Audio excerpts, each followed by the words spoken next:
ago anyway, I don't really think people knew what instruments produced what sounds, and if somebody did make a mistake, they probably didn't know why or what. They probably only knew what was distasteful to the ear, I should think. But it's not... It's probably easier to make a mistake as a bass player and for it not to sound like such a big goof than if you're a guitarist or an organist or something, especially if people know the songs. But, I mean, I try not to. It's much more fulfilling nowadays to be a bass player or a drummer, someone who isn't a featured soloist, because the audiences are much more educated these days. And people are very aware, even some of the chicks are aware of what kind of strings and things are used on certain bass guitars and things like that. Love comes to you and you follow. Lose one on to the heart of the sunrise. Sharp distance. How can the wind with its arms all around me? You lost on a wave, then after dream on to the heart of the sunrise.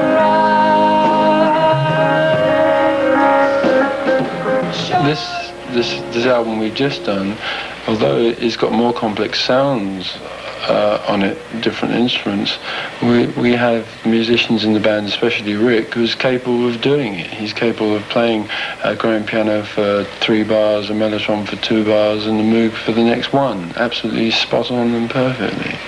And as long as one knows that the musicians in the band are capable of doing it, then nothing's too complex, really.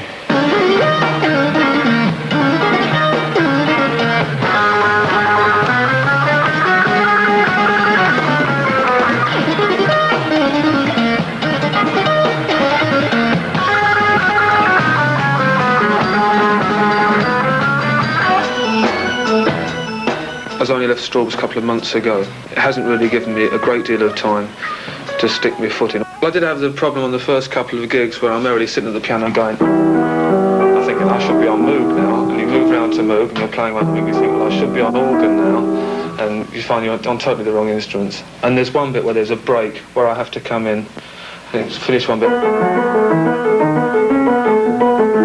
I'm meant to come straight in with...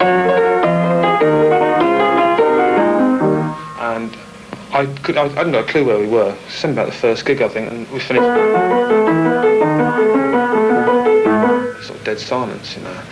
Everybody's sort of all quiet. I thought, well, somebody's meant to play it. Now, they all know the piece very well. So it's got to be me, I think. And then it suddenly occurred to me, the gap wasn't very long, most probably it was only a few seconds, but it seemed like days. Cold summer, listening.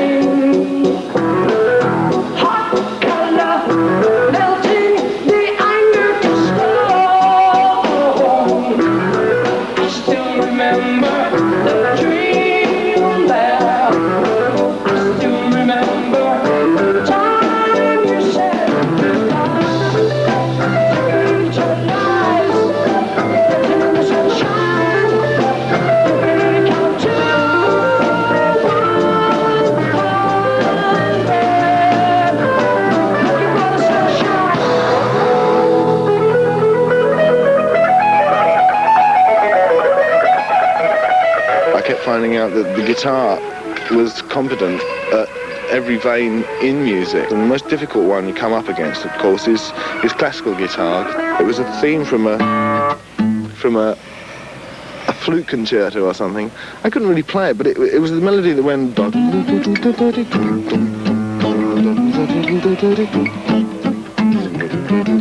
Just major scales, you know. And then I thought that was quite rocking. Then I got into...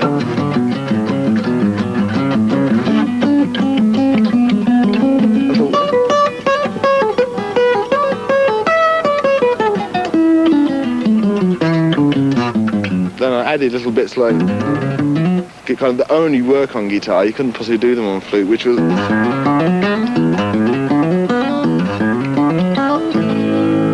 things like that amuse me, that I could just branch off and say, well, it was, you know, that was a little theme of Vivaldi's, but I had a little something I could throw in, just for amusement, really.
I didn't think the sound that the BBC got was very good. I wish personally that you'd taken the sound from our console, our mix, because it's the most difficult thing in the world to, I mean, we spend hours mixing our music on record, and I think you did in fact record Yours Is No Disgrace, some of it.